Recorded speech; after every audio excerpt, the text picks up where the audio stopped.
Halo kalian semua, selamat datang di channel Singkat Padat. Bagaimana kabar kalian semua? Mimin harap kalian semua baik-baik saja. Dan pada video kali ini kita akan melanjutkan pembahasan konten spoiler dari serial Donghua Martial Immortal season ketiga part ke-38. Dan langsung saja kita masuk ke bagian cerita terbarunya.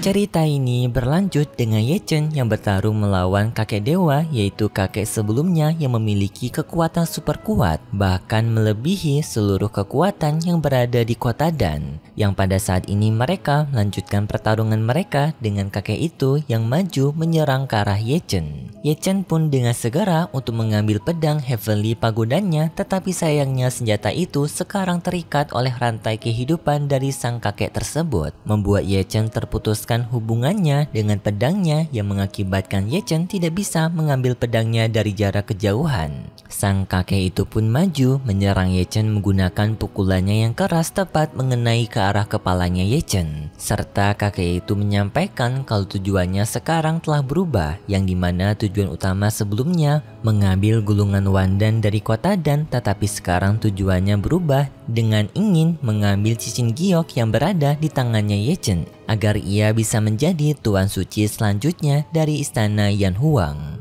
Namun setelah itu tiba-tiba saja Ye Chen kembali bangkit dengan seluruh matanya yang bercahaya sambil mengatakan, apakah kau menghayal untuk menjadi tuan suci dari istana Yan Huang? Karena hal tersebut tidak akan mungkin terjadi. Sang kakek penjahat mengetahui jika Ye Chen sekarang telah menggunakan kekuatan jiwa yang membuat ledakan kekuatan jiwa sangat besar di sekitaran tubuhnya Ye Chen.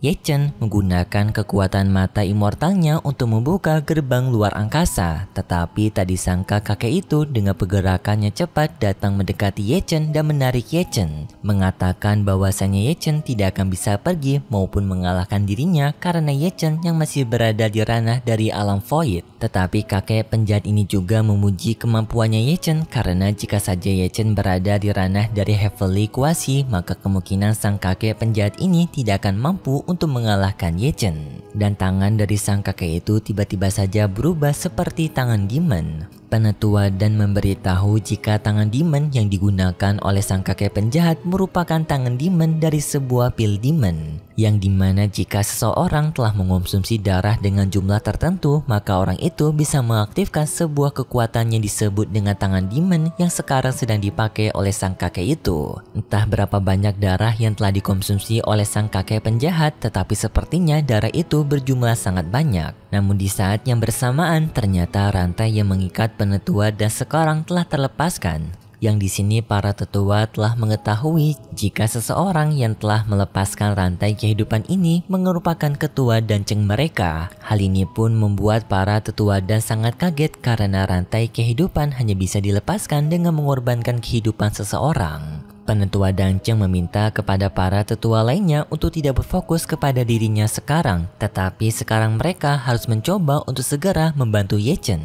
Ye Chen sekarang dihajar habis-habisan oleh kakek itu. Hal ini pun membuat Ye Chen sangat kewalahan dan juga membuat Ye Chen merasa sangat bingung karena seharusnya jika kekuatannya sekarang telah bisa bersaing melawan seseorang yang berada di ranah dari kuasi Heavenly. Tetapi kenapa ia sekarang tidak bisa mengalahkan sang kakek itu? Lalu sang kakek penjahat memberitahu kepada Ye Chen kalau dirinya akan menggunakan teknik terakhir yang akan ia keluarkan untuk menyerang Ye Chen, yang disebut dengan teknik lautan darah. Untungnya di saat itu para tetua dari kota Dan dengan segera melindungi Ye Chen menggunakan kekuatan spiritual mereka membentuk sebuah dinding spiritual yang sangat kuat, membuat serangan dari sang kakek penjahat itu bisa ditangkis oleh mereka. Sang kakek penjahat memberitahu kalau mereka tidak akan bisa bertahan lama di dinding spiritual tersebut, yang tiba-tiba saja setelah itu para bawahan dari sang kakek penjahat itu pun bermunculan dengan jumlah yang sangat banyak. Semua bawahan dari sang kakek penjahat itu pun mengelilingi mereka, mempersiapkan sebuah formasi kekuatan untuk menyerang ke arah mereka, yang dimana teknik ini disebut dengan teknik formasi Juju Fengtian Barrier. Formasi ini sangatlah kuat karena dalam pembentukan formasi ini membutuhkan 100 kultivator yang berada di puncak dari alam void. Dan formasi ini dapat melakukan sebuah tugas pembunuhan dengan sangat mudah. Setelah formasi Feng Tian terbuka, kekuatan spiritual dari penetua Dangcheng dan juga lainnya sekarang mulai terserap. Tidak hanya itu, darah dan juga daging mereka secara perlahan juga terkorosi. Ye Chen yang melihat formasi sekuat ini menyadari jika sebenarnya si penjahat ini tidak mengincar bola harta karun gulungan Wandan, karena seharusnya jika melakukan pencurian mereka tidak perlu memerlukan formasi sekuat dan juga seberbahaya ini. Dan melihat formasi tersebut, Ye Chen pun sekarang menyadari jika sang penjahat ini berniat untuk memusnahkan seluruh penetua yang berada di kota Dan, agar si penjahat ini bisa menguasai seluruh kota Dan. Penetua kota Dan pun menyuruh kepada mereka semua untuk bersiap-siap menghancurkan formasi Fetian. Tetapi Ye Chen memberitahu percuma saja jika mereka mencoba untuk keluar dari formasi ini, karena mereka membutuhkan setidaknya 13 alam kuasi surgawi untuk bisa menerobos formasi tersebut, dan mereka sekarang hanya memiliki 4 orang saja yang berada di ranah dari kuasi Heavenly. Jadinya mereka tidak akan bisa memiliki kesempatan untuk bisa menerobos dari formasi ini. Ketua Dangcheng pun bertanya kepada sang kakek apakah sang kakek tidak malu jika melakukan tindakan sekotor ini untuk bisa mengambil alih kota Dan mereka. Sang kakek menjawab dirinya sangat tahu sekali apa yang ia lakukan. Pemenang adalah raja dan yang kalah akan menjadi pencundang.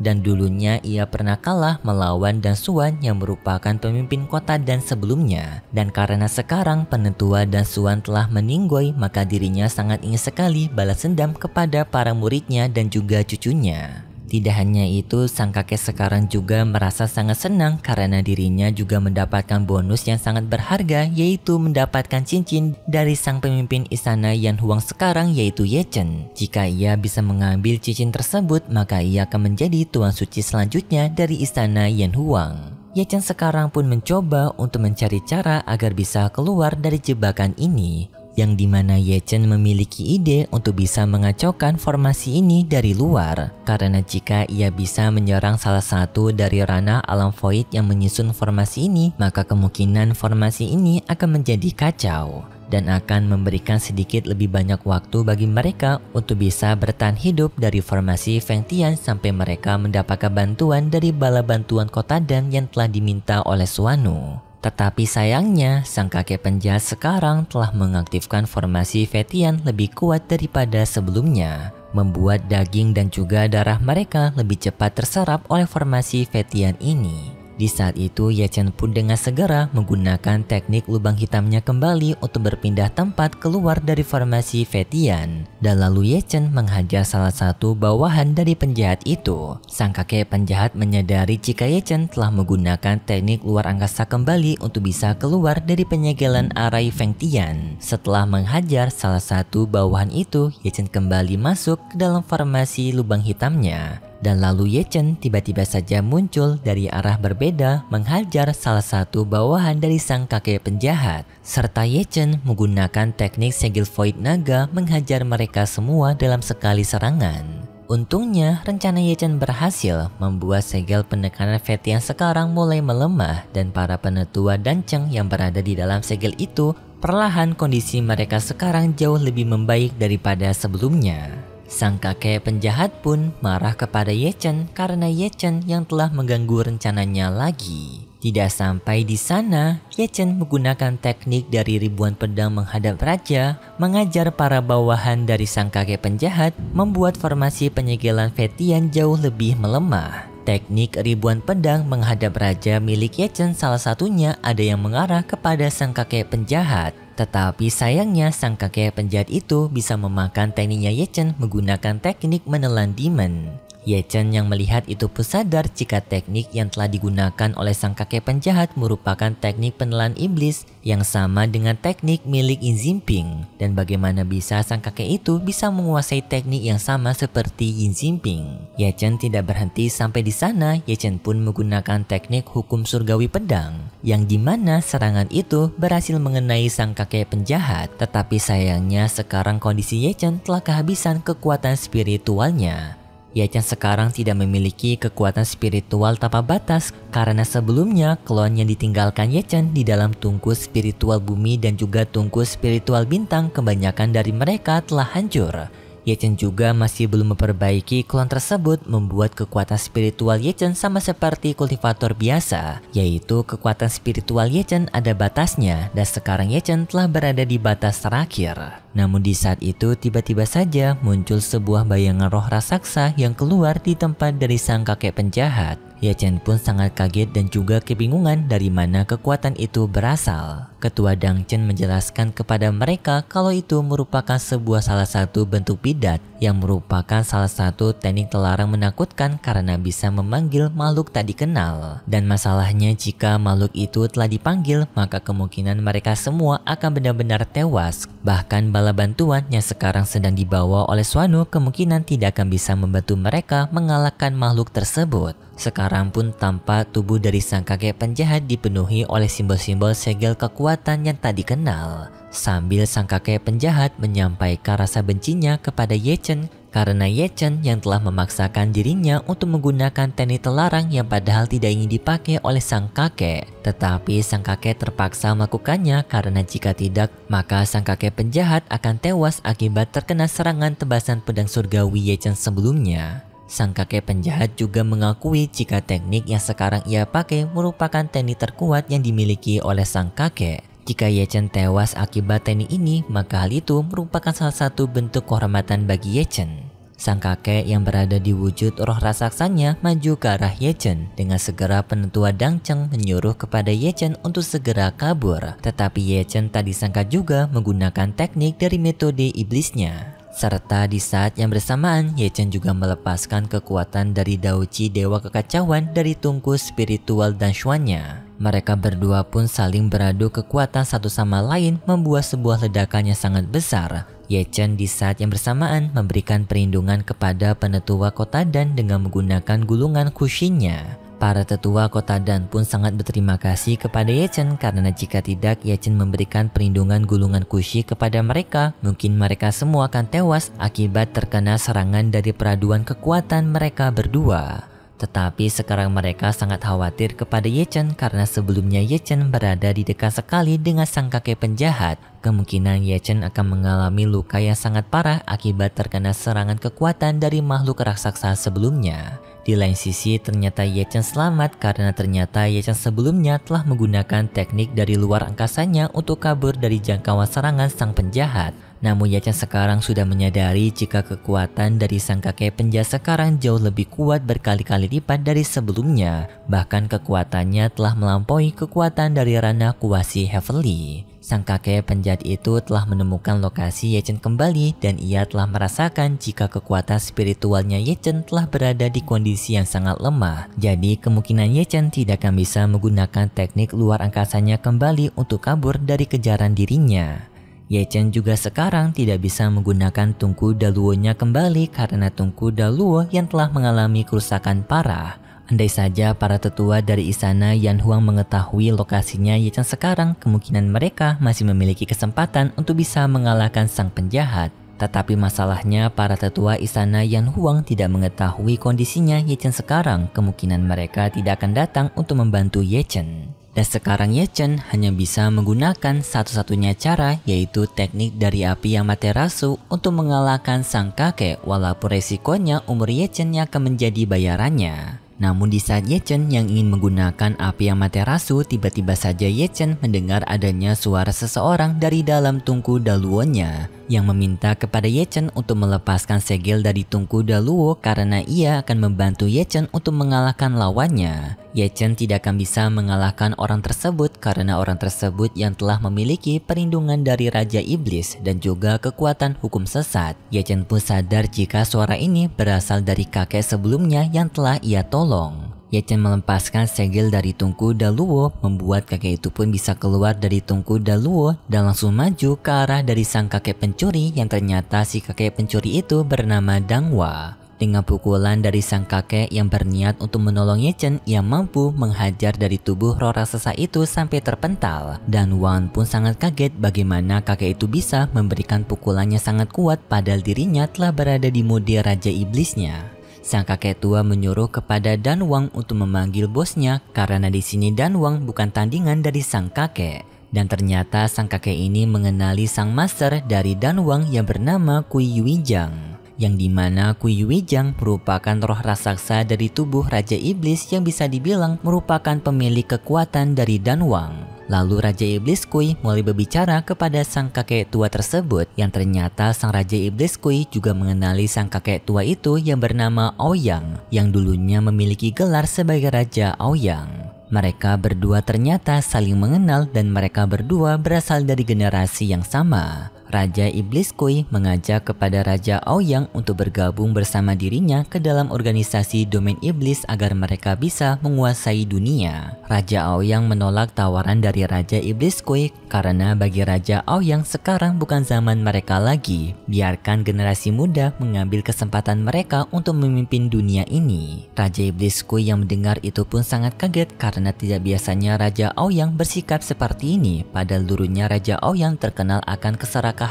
yang dapat bertempur melawan pasukan klan hantu sendirian di masa lalu. Apakah Raja Aoyang sekarang benar-benar merupakan Raja Aoyang yang dulunya ia kenal? Raja Aoyang menjawab setiap orang memiliki perasaan mereka sendiri dan seiring waktu perasaan itu akan berubah menjadi penyesalan. Dan sekarang semua musuh dari Raja Aoyang telah menghilang, maka sekarang Raja Aoyang tidak perlu repot-repot lagi untuk ikut campur dalam urusan dunia ini. Raja Iblis Kui menghargai pilihan dari Raja Aoyang dan Raja Iblis Kui meminta kepada Raja Aoyang untuk tidak mengganggu dirinya mengambil kepemimpinan dari istana Yan Huang yang sekarang berada di tangannya Ye Chen. Karena Raja Aoyang sebelumnya telah mengatakan tidak akan ikut campur lagi dalam masalah dunia, maka Raja Aoyang tidak boleh membantu Ye Chen. Raja Aoyang membenarkan hal tersebut, tetapi sekarang masalahnya berbeda, yang dimana Ye Chen bagi Raja Aoyang merupakan seorang dermawan yang telah menyelamatkan hidupnya. Dirinya akan melindungi Ye Chen dari Raja Iblis Kui sebagai bentuk ucapan terima kasih dari Raja Aoyang kepada Ye Chen yang telah menyelamatkan nyawanya. Ye Chen pun sangat berterima kasih atas kebaikan dari Raja Aoyang. Lalu Raja Aoyang pun menyuruh kepada Ye Chen untuk mengalahkan para bawahan dari Raja Iblis Kui sedangkan dirinya akan menghadapi Raja Iblis Kui. Ye Chen menerima perintah tersebut lalu mereka berdua saling berbagi tugas. Ye Chen pun dengan segera membantu para tetua dan dengan menghadapi para pasukan bawahan dari Dan Wang. Dalam pertarungan itu Ye Chen menggunakan seluruh kekuatan rahasianya melawan para pasukan bawahannya Dan Wang, yaitu menggunakan teknik baru dari roh naga primordial dan juga kekuatan dari mata langitnya Ye Chen. Ye Chen menggabungkan dua kekuatannya yang dahsyat membuat para pasukan bawahannya Dan Wang banyak dari mereka mengalami luka berat. Hal ini pun membuat segel formasi Petian yang mengurung para tetua kota dan sekarang mulai melemah dan para anggota keluarga Dan bisa mencoba untuk keluar dari segel formasi ini. Sedangkan Ye Chen yang berada di luar para pasukan bawahannya Dan Wang, kini tampaknya mereka telah bermunculan dengan jumlah yang lebih banyak lagi. Hal ini membuat Ye Chen merasa terpojokan karena Ye Chen merasa kalau dirinya sekarang sedang bertarung tanpa henti. Sedangkan pertarungan antara Raja Iblis Kui dan juga Raja Aoyang sekarang mereka berdua berada di kondisi yang lemah. Tetapi dengan Raja Aoyang yang lebih lemah daripada Raja Iblis Kui. Untungnya tidak lama kemudian pasukan bantuan dari kota Danchen telah berdatangan untuk menolong mereka. Dengan di sini adanya Xuanu dan juga Jenderal Dan Wei. Para pasukan kota Dan pun dengan segera membantu para tetua Dan menghadapi para bawahannya Dan Wei.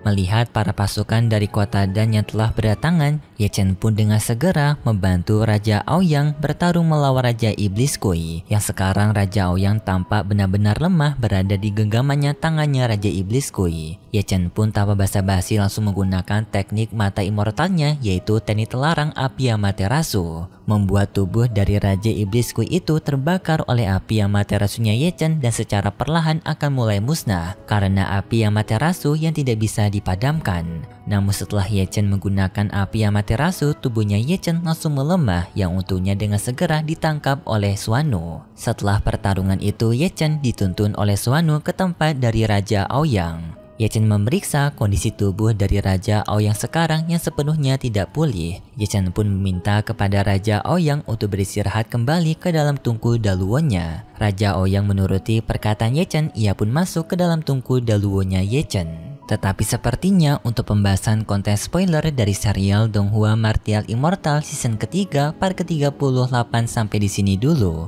Kalau gitu pun terima kasih buat kalian semua yang sudah menonton video ini sampai akhir. Jika kalian suka dengan video kali ini bisa beri like serta subscribe dan sampai jumpa di video selanjutnya. See ya. 你看，无力量，当时二人对战之时，要除掉叶辰。叶辰所依的阳顶天使，不但可将那叶辰街上流浪，一身修为被尽以宗门所弃。到天的时候，他在哪里？